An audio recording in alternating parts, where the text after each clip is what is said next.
আমরা অনেক সময় দেখি যে বড়দের কথার মাঝখানে যদি ছোটরা কোনো কথা বলে সেটাকে সবাই অবহেলা করে।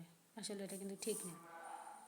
আপনি বড় হয়ে আপনার মাথায় যে জ্ঞানটা আছে তার সাথে দ্বিগুণ জ্ঞান হয়তো এই ছোটো বাচ্চাটার মাথায় আছে।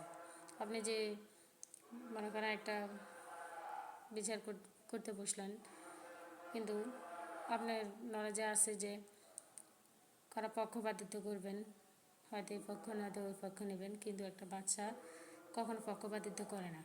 কেন করে না? তাদের মাথায় ওই জ্ঞানটা তখন পর্যন্ত আসে না। একটা বাচ্চা পক্ষপাতিত্ব কি সেটা বোঝে না। তখন ওরা সঠিক উত্তরটা বা সঠিক জবাবটা দিতে পারে, সঠিক ন্যায় বিচারটা করতে পারে। কিন্তু আমরা এগুলো অবহেলা করি। একটা শিশু যদি বিচারের মাঝখানে বা কোনো বড়দের কথার মাঝখানে যদি কথা বলে তাকে ধমক দিয়ে বসিয়ে রাখা হয়, এটা কিন্তু ঠিক না। ছোটদের কথা শুনবেন, তারা কী বলতে চায় তাদের মনোভাবটা বোঝার চেষ্টা করবেন। হয়তো আপনার জ্ঞানের চাইতে তার জ্ঞানটা,